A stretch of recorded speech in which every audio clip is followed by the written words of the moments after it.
सभी प्रिय भाई बहनों को जय मसीह की। यीशु की शिक्षाएं। लूका रचित सुसमाचार अध्याय 8। इसके बाद वह नगर नगर और गांव-गांव प्रचार करता हुआ और परमेश्वर के राज्य का सुसमाचार सुनाता हुआ फिरने लगा।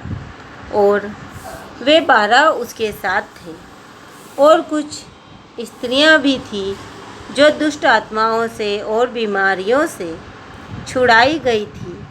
और वे ये हैं, मरियम जो मगदलिनी कहलाती थी, जिसमें से 7 दुष्ट आत्माएं निकली थीं, और हेरोदेस के भंडारी खुजा की पत्नी योअन्ना और सुसन्नाह और बहुत सी अन्य स्त्रियां ये अपनी संपत्ति से उसकी सेवा करती थीं। जब बड़ी भीड़ इकट्ठी हुई और नगर नगर के लोग उसके पास चले आते थे, तो उसने दृष्टांत में कहा, एक बोने वाला बीज बोने निकला। बोते हुए कुछ मार्ग के किनारे गिरा और रौंदा गया, और आकाश के पक्षियों ने उसे चुग लिया। कुछ चट्टान पर गिरा और उपजा, परंतु तरी न मिलने से सूख गया। कुछ झाड़ियों के बीच में गिरा और झाड़ियों ने साथ साथ बढ़कर उसे दबा दिया। कुछ अच्छी भूमि पर गिरा और उठकर 100 गुना फल लाया। यह कहकर उसने ऊंचे शब्द से कहा, जिसके सुनने के कान हो वह सुन ले। उसके चेलों ने उससे पूछा कि इस दृष्टांत का अर्थ क्या है।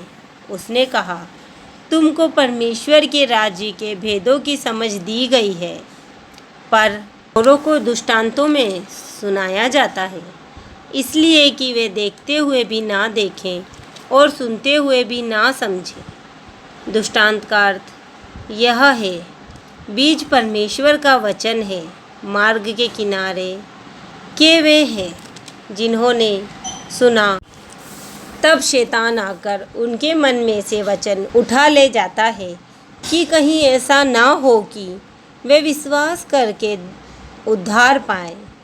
चट्टान पर के वे हैं कि जब सुनते हैं तो आनंद से वचन को ग्रहण तो करते हैं, परंतु जड़ ना पकड़ने से वे थोड़ी देर तक विश्वास रखते हैं और परीक्षा के समय बहक जाते हैं।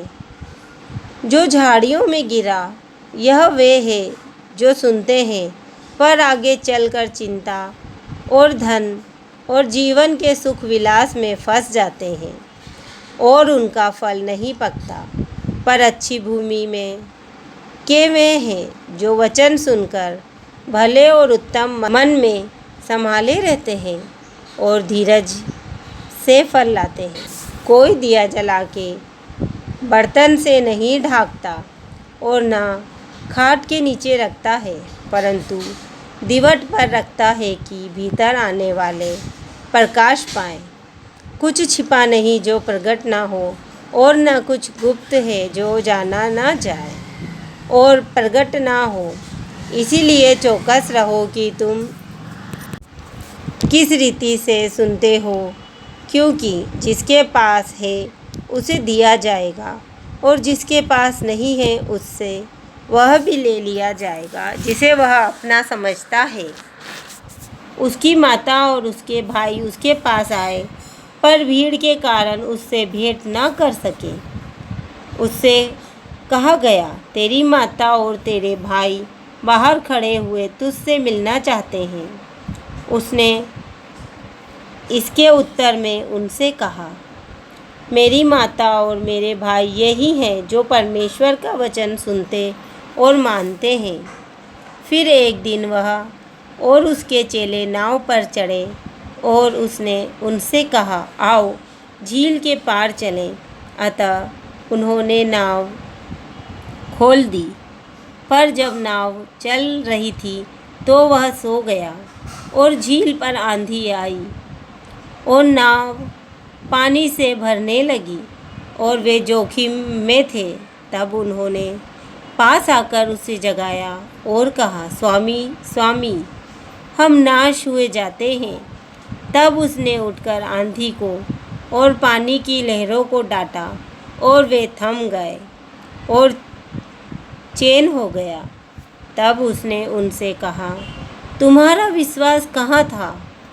पर वे डर गए और अचंभित होकर आपस में कहने लगे, यह कौन है जो आंधी और पानी को भी आज्ञा देता है और वे उसकी मानते हैं। फिर वे गिरासेनियों के देश में पहुँचे, जो उस पार गलील के सामने है। जब वह किनारे पर उतरा तो उस नगर का एक मनुष्य उसे मिला जिसमें दुष्ट आत्मा थी। वह बहुत दिनों से ना कपड़े पहनता था और ना घर में रहता था, वरन कब्रों में रहा करता था। वह यीशु को देखकर चिल्लाया और उसके सामने गिरकर ऊंचे शब्द से कहा, हे परम प्रधान परमेश्वर के पुत्र यीशु, मुझे तुझसे क्या काम? मैं तुझसे विनती करता हूँ, मुझे पीड़ा ना दे। क्योंकि वह उस अशुद्ध आत्मा को उस मनुष्य में से निकलने की आज्ञा दे रहा था, इसलिए कि वह उस पर बार बार प्रबल होती थी। यद्यपि लोग उसे सांकलों और बेड़ियों से बांधते थे, तो भी वह बंधनों को तोड़ डालता था और दुष्ट आत्मा उसे जंगल में भगाए फिरती थी। यीशु ने उससे पूछा, तेरा क्या नाम है? उसने कहा, सेना, क्योंकि बहुत दुष्ट आत्माएं उसमें पेट गई थी। उन्होंने उससे विनती की कि हमें अथाह गड्ढे में जाने की आज्ञा ना दे। वहाँ पहाड़ पर सूअरों का एक बड़ा झुंड चर रहा था, इसलिए उन्होंने उससे विनती की कि हमें उनमें बैठने दे। उसने उन्हें जाने दिया। तब दुष्ट आत्माएं उस मनुष्य में से निकलकर सूअरों में गई और वह झुंड कड़ाड़े पर से झपट कर झील में जा गिरा और डूब मरा। चरवाहे यह जो हुआ था देखकर भागे और नगर में और गांव में जाकर उसका समाचार दिया। लोग यह जो हुआ था उसे देखने को निकले और यीशु के पास आकर जिस मनुष्य से दुष्ट आत्मा निकली थी, उसे यीशु के पाँव के पास कपड़े पहने और सचेत बैठे हुए पाकर डर गए। और देखने वालों ने उनको बताया कि वह दुष्ट आत्मा का सताया हुआ मनुष्य किस प्रकार अच्छा हुआ। तब गिरासेनियों के आसपास के सब लोगों ने यीशु से विनती की कि हमारे यहाँ से चला जा, क्योंकि उन पर बड़ा भय छा गया था। अतः वह नाव पर चढ़कर लौट गया। जिस मनुष्य में से दुष्ट आत्मा निकली थी, वह उससे विनती करने लगा कि मुझे अपने साथ रहने दे। परंतु यीशु ने उसे विदा करके कहा, अपने घर को लौट जा और लोगों से बता कि परमेश्वर ने तेरे लिए कैसे बड़े बड़े काम किए हैं। वह जाकर सारे नगर में प्रचार करने लगा कि यीशु ने मेरे लिए कैसे बड़े बड़े काम किए। जब यीशु लौटा तो लोग उससे आनंद के साथ मिले, क्योंकि वे सब उसकी बाट जोह रहे थे। इतने में याईर नामक एक मनुष्य जो आराधनालय का सरदार था आया और यीशु के पांवों पर गिर के उससे विनती करने लगा कि मेरे घर चल, क्योंकि उसके 12 वर्ष की एक लौती बेटी थी और वह मरने पर थी। जब वह जा रहा था तब लोग उस पर गिरे पड़ते थे। एक स्त्री ने, जिसको 12 वर्ष के लहू बहने का रोग था और जो अपनी सारी जीविका वेदों के पीछे व्यय कर चुकी थी, तो भी किसी के हाथ से चंगी ना हो सकी थी, पीछे से आकर उसके वस्त्र के आंचल को छुआ और तुरंत उसका लहू बहना बंद हो गया। इस पर यीशु ने कहा, मुझे किसने छुआ? जब सब मुकरने लगे तो पतरस और उसके साथियों ने कहा, हे स्वामी, तुझे तो भीड़ दबा रही है और तुझ पर गिरी पड़ती है।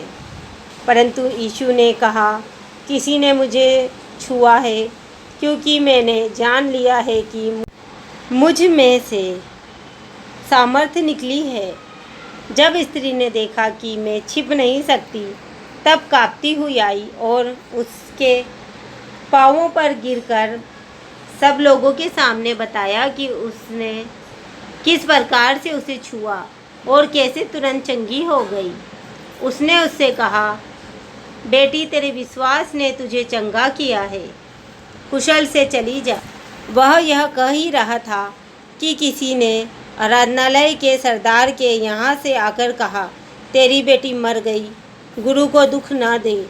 यीशु ने यह सुनकर उसे उत्तर दिया, मत डर, केवल विश्वास रख, तो वह बच जाएगी। घर में आकर उसने पतरस, यूहन्ना, याकूब और लड़की के माता पिता को छोड़ अन्य किसी को अपने साथ भीतर आने ना दिया। सब उसके लिए रो पीट रहे थे, परंतु उसने कहा, रो मत, वह मरी नहीं परंतु सो रही है। वे यह जानकर कि वह मर गई है उसकी हंसी करने लगे, परंतु उसने उसका हाथ पकड़ा और पुकार कर कहा, हे लड़की, उठ। तब उसके प्राण लौट आए और वह तुरंत उठ बैठी।